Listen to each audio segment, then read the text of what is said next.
আসসালামু আলাইকুম ওয়া রাহমাতুল্লাহ। টেকনিক্যাল ম্যাথ এডুকেশনের পক্ষ থেকে সকলকে জানাই আন্তরিক শুভেচ্ছা ও অভিনন্দন। নবম ও দশম শ্রেণীর শিক্ষার্থী বন্ধুরা, আজকে আমরা তোমাদের পাঠ্য বইয়ের অনুশীলনী ৩.২ এর উদাহরণ ১২ এবং ১৩ নম্বর উদাহরণ আমরা সমাধান করব। দেখো, ১২ নম্বর উদাহরণে বলা হয়েছে যে এত এর ঘন নির্ণয় করো এবং ১৩ নম্বরে বলা হয়েছে এত এর ঘন নির্ণয় করো। আমরা সর্বপ্রথম ১২ নম্বর অঙ্কটি আমরা সমাধান করব। দেখো, উদাহরণ ১২ দেওয়া আছে 2x প্লাস 3y, দেওয়া আছে 2x প্লাস 3y। আমাদেরকে বলছে যে এত এর ঘন নির্ণয় করো। তাহলে আমরা ঘন নির্ণয় করব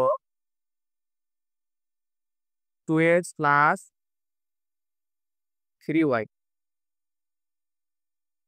দেখো, ঘন হচ্ছে কিউব, ঘন মানে হোল কিউব। তাহলে আমরা দেখো 2x প্লাস 3y এর উপরে আমরা হোল কিউব দিয়েছি। এখন দেখো যে এখানে আমরা a প্লাস বি হোল কিউবের সূত্র বসাইতে পারি। a প্লাস বি হোল কিউবের সূত্র হচ্ছে a cube plus 3 square b plus 3ab square plus b cube. আমরা এই সূত্রটা এখন আমরা এখানে অ্যাপ্লাই করব।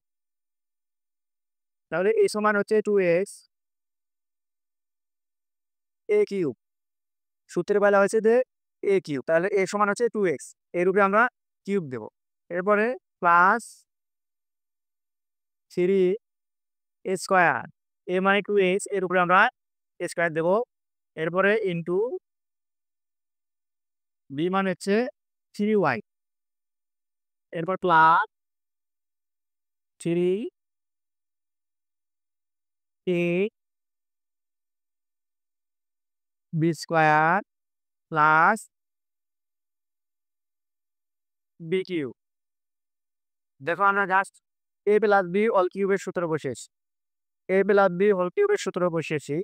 a প্লাস বি হোল কিউবের সূত্র হচ্ছে a cube plus 3 square b plus 3ab square plus b cube. এটা হচ্ছে a প্লাস বি হোল কিউবের সূত্র। এখন আমাদের কাজ হচ্ছে যে ক্যালকুলেশন করা। দেখো, 2 কে যদি আমরা কিউব করি তাহলে 2 হচ্ছে 3 বার, 2 দুগুণে 4, 4 দুগুণে 8, তাহলে এই আর x এ কিউব করলে হয় x কিউব প্লাস, এখন দেখো যে 2x এর উপরে আছে স্কোয়ার, তাহলে 2x হচ্ছে 2 বার, স্কোয়ার মানে আমরা জানি 2 বার। 2 কে যদি আমরা স্কোয়ার করি তাহলে হবে 2 দুগুণে 4, 3 4 12, 3 12 36, 36। x কে যদি আমরা স্কোয়ার করি তাহলে x স্কোয়ার, এরপরে থাকে y। আবার দেখো, 2 কে স্কোয়ার করলে হয় 2 দুগুণে 4, 3 4 12, 3 12 36। x কে আমরা স্কোয়ার করছি তাহলে হয় x স্কোয়ার, এরপর থাকতেছে y।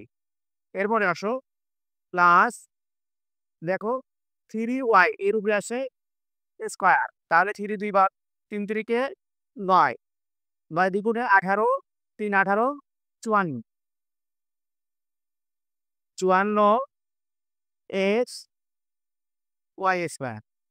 দেখো, আবার দেখো যে 3 3 কে 9, 9 দ্বিগুণে 18, 3 18 54 x, এরপর y কে স্কোয়ার করলে হয় y স্কোয়ার। এগুলি প্লাস, দেখো 3 এর উপরে আছে কিউব, তাহলে 3 3 বার, 3 কে যদি আমরা কিউব করি তাহলে হবে 27, 27 5।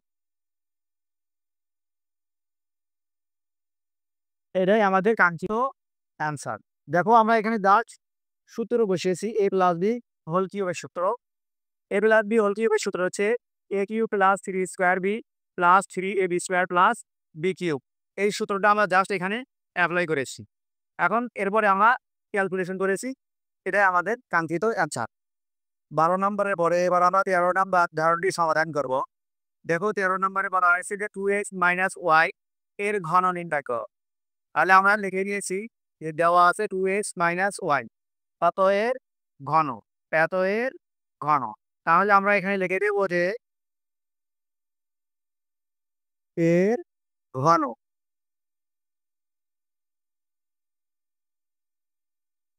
তাহলে 2x মাইনাস ওয়াই ঘন মানে আমরা জানি যে হোল কিউব, তাহলে 2x মাইনাস ওয়াই এর উপরে আমরা হোল কিউব দিয়েছি। এখন দেখো যে আমাদের সূত্রে বসতেছে এ মাইনাস বি হোল কিউবের সূত্র বসতেছে। এ মাইনাস বি হোল কিউবের সূত্র বসতেছে। আমরা এখন এ মাইনাস বি হোল কিউবের সূত্র বসাবো। এ মাইনাস বি হোল কিউবের সূত্র হচ্ছে, আমরা এখন এ মাইনাস বি হোল কিউবের সূত্র বসাবো। এ মাইনাস বি হোল কিউবের সূত্র হচ্ছে a cube minus 3 a square by 2 a square b plus 3 a b square minus b cube. দেখো জাস্ট আমরা এখানে এ মাইনাস বি হোল কিউবের সূত্র বসিয়েছি। এ মাইনাস বি হোল কিউবের সূত্র হচ্ছে a cube minus 3 square b plus 3 a b square minus b cube. আমরা এ মাইনাস বি হোল কিউবের সূত্র বসেছি। এখন আমাদের কাজ হচ্ছে যে ক্যালকুলেশন দেওয়া।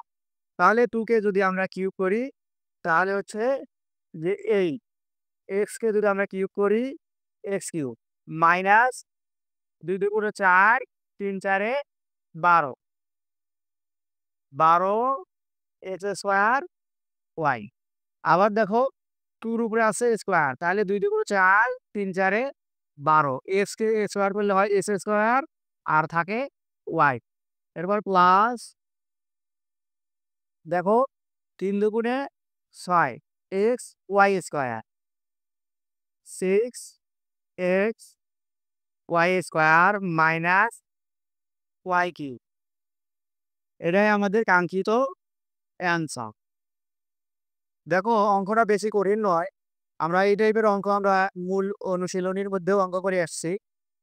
দেখো যে আমরা এখানে কি করেছি, সর্বপ্রথম আমাদেরকে ঘন করতে হবে।